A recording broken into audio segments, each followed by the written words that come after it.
الشيطان الرجيم بسم الله الرحمن الرحيم ألم تر كيف فعل ربك بأصحاب الفيل ألم يجعل كيدهم في تضليل وأرسل عليهم طيرا أبابيل ترميهم بحجارة من سجيل فجعلهم كعصف مأكول صدق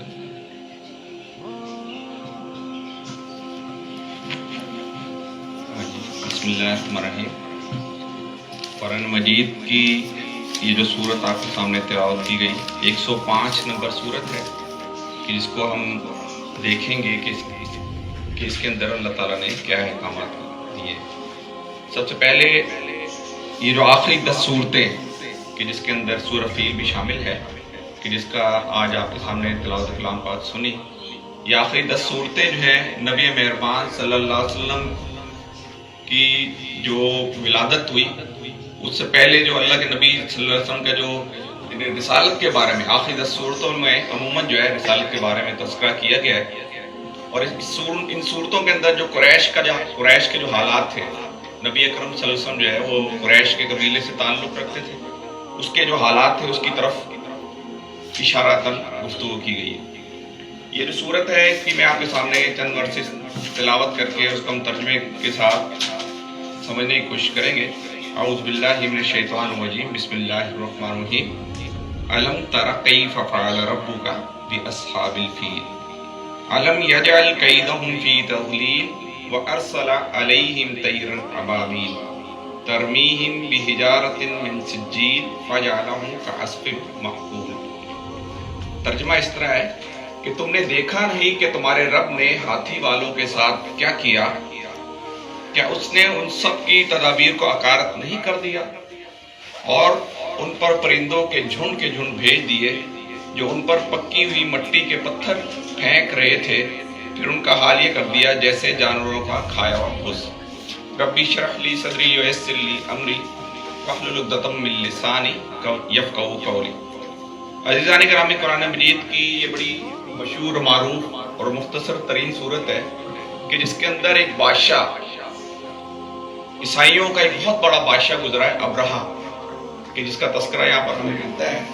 اور اس ابرہہ جو تھا اس کی تھوڑی سی میں آپ کے سامنے بیک گراؤنڈ رکھتا چلوں۔ ابرہہ دراصل یمن کا بادشاہ تھا۔ یہ یمن کا بادشاہ تھا۔ یمن کے اندر جو ہے پہلے یہودی گورنمنٹ قائم تھی، اس کے بعد عیسائی جو ہے وہ گورنمنٹ جو ہے ابرہہ چونکہ عیسائی مسلک سے تعلق رکھتا تھا، وہ عیسائی گورنمنٹ جو ہے اس کے اندر قائم کر دی گئی۔ ابرہہ نے جو ہے ابرہہ دراصل ایک یونانی تاجر کا غلام تھا کہ جس نے پہلے وہاں کی گورنمنٹ کے اندر رسائی حاصل کی، اور رسائی حاصل کرنے کے بعد جو ہے وہ ادھر ایک خاص وہاں کا ایک عسکری جو ونگ کمانڈر بن گیا، اور عسکری ونگ کمانڈر کے ساتھ ساتھ وہ یا اتنا زیادہ قابل سردار بن گیا کہ جس نے پھر ایک دفعہ وہاں کے بادشاہ کے کہنے پر یمن کی گورنمنٹ کے اوپر جرا یہ حبش کے اندر، حبش کا جو بادشاہ تھا ذونواس، ان کی سپہ سالار میں ابرہہ شامل تھا۔ ذونواس نے فیصلہ کیا کہ حبش سے حملہ کرنے کے لیے فیصلہ کیا کہ یمن کی گورنمنٹ جو کہ عیسائیوں کی گورنمنٹ تھی کہ جس کے اوپر حملہ کر دیا جائے، تو اس سے ذونواس نے اپنے 2 سپہ سالاروں کو، اریات اور ابرہہ، ان دونوں کو حکم دیا کہ تم جاؤ اور جا کے یمن کے اوپر حملہ کر دو اور وہاں پر گورنمنٹ اپنی قائم کرو۔ تو تاریخ میں ہمیں یہ ملتا ہے کہ جب یہ دونوں اریات اور ابرہہ، یہ دونوں جو بادشاہ، یہ دونوں جو سپہ سالار تھے، جب یہ وہاں سے نکلے تو راستے میں اریات کو ابرہہ نے دھوکے سے قتل کر دیا، اور دھوکے سے قتل کرنے کے بعد جب یہ یمن کی طرف چلا تو یمن پہ اس نے آ کے حکمرانی کر دی، اور بادشاہ جو حبش میں جو بادشاہ تھا ذونواس، اس کو بھی قائل کر لیا اور یمن کا حکمران بن گیا۔ اب جب یمن کا حکمران بن گیا تو وہاں عیسائی کی گورنمنٹ، کیونکہ بادشاہوں کے ذہنوں کے اندر یہ خیال پیدا ہوتا ہے کہ میں اپنی، اس کے اندر ایک تکبرانہ ایک سوچ پیدا ہو کہ میں اپنی اس گورنمنٹ کو ایکسپینڈ کروں، میں اپنی سلطنت کو ایکسپینڈ کروں، اپنے اختیارات کو بڑھاؤں۔ تو اس نے کیا کیا، اس کو معلوم ہوا کہ ساتھ ہی یمن سے، اب یہ دیکھیے گا یمن سے جو تجارت چلا کرتی تھی، یا جو پیچھے جو زنواس جو قسطنطنیہ یہ جو روم کا ایک بادشاہ تھا کہ وہاں سے جو تجارتی قافلے آتے تھے وہ وایا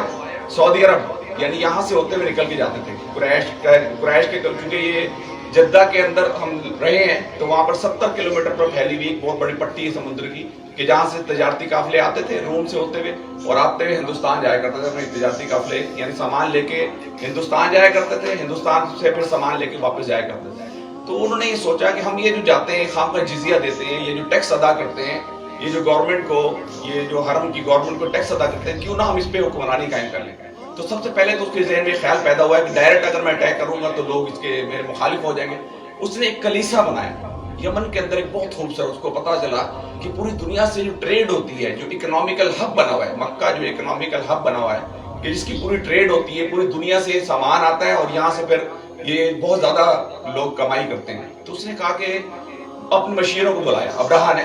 چونکہ وہ تھا تو غلام کا تاجر، لیکن اس کے بعد اس نے یہاں تک کرتے کہ وہ حکمران بن گیا، یمن کا حکمران بن گیا. میں نے یہ مولانا نے بہت ساری تفصیل لکھی، میں اس کو اسکپ کر گیا. جب وہ اس کے ذہن میں خیال پیدا ہوا تو نے مشیروں سے معلومات لی. مشیروں نے کہا آپ ایسا کرتے ہیں کہ جس طرح ان کا حرم بنا ہوا ہے اس طرح ہم کلیسا بناتے ہیں، گرجا گھر، بہت بڑا گرجا گھر بناتے ہیں. اس نے بہت بڑا گرجا گھر بنا لیا اور گرجا گھر بنانے کے بعد یہ اناؤنسمنٹ کر دی ارد گرد کے تمام علاقوں کے اندر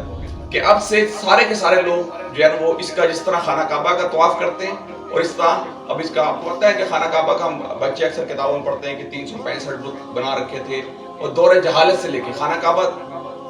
دنیا کی تاریخ کے اندر 3 مرتبہ تعمیر کیا گیا. پہلی مرتبہ حضرت آدم علیہ السلام جب اس دنیا کے اندر تشریف لائے اس وقت تعمیر کیا گیا.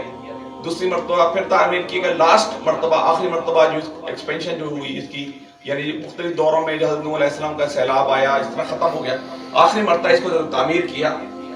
حضرت ابراہیم علیہ السلام نے اپنے بیٹے حضرت اسماعیل علیہ السلام کے ساتھ تعمیر کیا. بارہ یہ ایک الگ گفتگو ہوئی. اب جب اس نے یہ کلیسا تعمیر کیا اس نے اناؤنسمنٹ کی کہ سارے کے سارے لوگ جنت کر طواف کریں. اب اس نے دیکھا کہ کوئی لوگ آئے نہیں تھے. اس کا تو ذہن میں خیال تھا کہ لوگ جو ہے جب ادھر آئیں گے پوری دنیا سے لوگ ادھر طواف کریں گے، اس کی عبادت کریں گے تو آٹومیٹکلی جو اکنامی ہے، آٹومیٹکلی جو تجارتی لوگ ہیں وہ بھی ادھر آئیں گے اور میرے ملک کو جو ہے بہت فائدہ ہوتا. لیکن لوگ کوئی بھی نہیں آئے.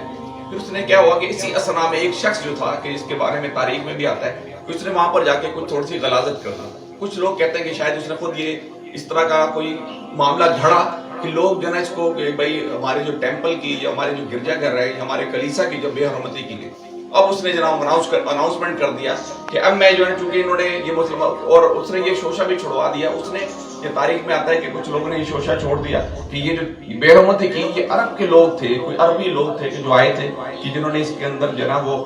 غلاظت کر دی اور اس کی بے حرمتی کری. اب اس نے اناؤنسمنٹ کر دی کہ میں جو ہے نا اب نعوذ باللہ کہ اس نے ان لوگوں نے ہمارے کلیسا کی بے حرمتی کی، اب نعوذ باللہ میں جو ہے اس کو ڈھاؤں گا، میں اس کو ڈھاؤں گا. یہ جو ابراہا تھا اس نے جناب 50,000 60,000 کا لشکر تیار کیا کہ جس کے اندر ہاتھی بھی موجود تھے، 12 ہاتھی موجود تھے، جس کے اندر 12 ہاتھی یعنی 60,000 فوج تھی اور 13 ہاتھی موجود تھے. کچھ روایات کے اندر آتا ہے کہ 9 ہاتھی موجود تھے. اور اس کا جو پہلا سب سے بڑا آگے فرنٹ مین جو ہاتھی تھا بڑا مضبوط ہاتھی تھا جس کا نام تھا محمود. اور تفسیر ابن کثیر کے اندر آیا کہ اس نے زنجیریں بڑی بڑی زنجیریں بھی نعوذ باللہ اپنے ساتھ لے رکھی تھی کہ میں خانہ کعبہ کے اندر جو اس کے پلرز ہیں اس پلرز کے اندر اس کی زنجیروں کو ڈال کے اور ہاتھیوں کی مدد سے کھینچ کے اس کو گرا دوں گا کہ اس کا جو نا آج یہ ختم ہو جائے گی. یہ ختم ہوگا تو میرے گرجا گھر کی طرف جو ہے لوگ آئیں گے. اس نے بڑا خوبصورت گرجا گھر بنایا تھا، بڑے سونا چاندی جواہرات، بڑا خوبصورت آئیڈیل قسم کا بنایا تھا. لیکن لوگ پھر بھی نہیں آ سکے. 12 لوگ جو ہے نا وہ ابراہا اپنا لشکر لے کے نکلتا ہے اور لشکر لے کے یہ طائف سے ہوتا ہوا. طائف کے اندر جو 3 ہمارے جو مشرکین مکہ تھے 3 قسم کی بتوں کی دیویاں تھی کہ جن کی پوجا کیا کرتے تھے، لات، منات اور عزا. تو لات کا مندر جو تھا وہ طائف کے راستے میں آتا تھا. تو یہ ابراہا جو ہے طائف سے ہوتا ہوا آ رہا تھا، جہاں جو لوگ جن قبائل سے گزرتا آ رہا تھا زبردستی ان کو لوگوں کو اپنے ساتھ شامل کرتا چلا آ رہا تھا اور لشکر بڑھاتا چلا آ رہا تھا. تو لوگ جب لات کے پاس سے گزرے تو انہوں نے کہا جی آپ ایسا کریں کہ ہمارے اس لات کے مندر کو جو ہے نقصان نہ پہنچائیں، ہم آپ کو جزیہ دے دیتے ہیں، ہم آپ کو کچھ تلواریں دے دیتے ہیں، کچھ لوگ دے دیتے ہیں، کچھ گھوڑے دے دیتے ہیں. تو ہم آپ اس طرح سارے لوگ ان کے ساتھ شامل ہوتے ہیں چلے آئے. تو وہ آتے آتے جو ہے نا وہ ایک